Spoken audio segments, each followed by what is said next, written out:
Do'stim, mana bu sizga aytgan 21-asrda qo'lda ruchni tayyorlaydigan apparatimiz mana shu bo'ladi. Xo'p, azizlar, buni afzalli taraflari o'zingiz ishlasangiz ham, любой uydagilar ishlasa ham akkuratniy bo'lib ishlaydi. Mana bundaqa holatda chiroyli tappilar tayyorlasa bo'ladi. Xo'p, bunga oddiy molni go'ngi va ko'mirni hokasi qo'shilgan. Azizlar, apparatimizni holati zo'r, bemalol ishlash qulay. Ishlashga qulay, noqulay emas, ham yengil, ham veshni qilib hozir mana novozni olib boqib yegan yeyapti, yemir. Mayda-maydasini olasiz, chiqancha yem ketmaydi. Eng asosiysi atalarni ham ko'mir yoqib bunaqa qilib yurmayapmiz, o'zidan tapib chiqaryapmiz. Ha, bundaqa apparatlarni ham sotuvga yo'lga qo'yib qo'yibsiz deb eshitdim. Briket apparatlarimiz bor. Buni o'sha tap qilib yozda tanlab qo'yadigan bo'lsa, qishda pechga yoqsa ham bo'ladi. Eng asosiysi yengil, buni ayollar ham, yosh bolalar ham qo'yaveradi. Zo'r ekan apparat. 2 kilo 208 gram chiqadi. Mana ko'tarib, tekis joyga olib, quysa bo'laveradi. Bu tamom, ha? Tamom, yengil, kiyim yopishmaydi. Mana hozir buni olib turib, yana suvlab yurilmaydi-da, sразу yana shunday solasiz. Molni go'ngida tortilganiga bitta shunday qilasiz, prislanadi, bo'ldi. Sразу olasiz. Mana joyiga shunday quyasiz. Erta 3 kundan keyin qurigandan keyin atalar yog'siz ham bo'laveradi. Bo'lmasa o'sha qishda pechkaga juda zo'r yonadi. Hozirgi kunda mana gazan, svet ham oshib ketdi asxon. Ha. Ko'rasiz, yopishgan. Ko'mir olsangiz ham ko'mir ham qimmat. Ko'mir ham qimmat hozir. Bu haqiqatda yoqilg'isi zo'r, atalarga ishlatsa zo'r bo'ladi haqiqatda. Ha, vaqti zo'r bo'lyapti hozir.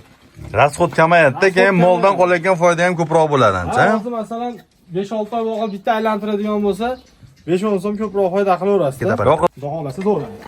Yopishmaydi bir dona. Mana 3 kilo olib quyganimizni birinchi muhantos bittasini o'rgating. Bemalol irg'isi, to'p bo'lib qoldi. 3 kun oldin quyilgan, hozir bemalol teshiklari bor. Yoqsa bo'laveradi. Yonishlari ham bu teshiklari bekorga qilinmaganda bu nazar yo'q. Bu teshiklardan havo kirib, yonish jarayoni zo'r bo'ladi. O'ch qolmaydi, albatta. Bunga ko'mir aralashtirib qo'yadigan bo'lsak, mashturishiga bor-ku, bir aravacha hokani olib kelib bitta sepib turib, ustiga. Shu bir 2 aravaga bir anaqa bir qop tashlab yuboradi. 25 ming so'mdan beryapti. Sho'q turadi. Ko'mir to'qon bo'ladi, mayda-mayda. Uzoqroq yonadi-da, tez nima qolmaydi.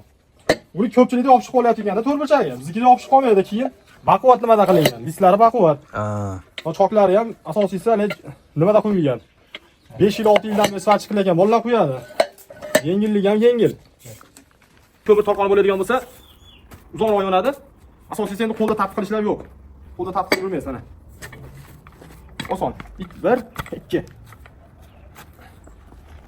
Ketdik. Qo'yib turib, yengil buni yosh bolalar ham qilaveradi. Ikkizing ha? Pastdan ko'rsating, keyin. Ha. Ashi cho'tga. Xohlasa. Ozgina narsa qo'yish kerak. Oz qo'yib oldi. Hozir u yana sho'xoro bo'lish uchun yana ham suvroq qilish kerak ekan. Yo'limizni ozgina qo'yib, kunamiz 35 gradus issiq bo'lyapti. Shuning uchun tayyorlangan yo'q edi. Mana endi bir qator tayyorlanaman. Chunki mana nimalar qatib qo'ygan. Bir kunda qatib qo'yapti. Mana ko'rayotganimizlar qattiqlari bor.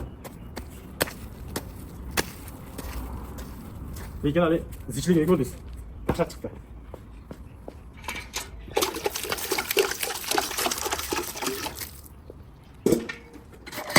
Tayyor. 1 2. Bo'ldi. Asta olib ko'rsating-da.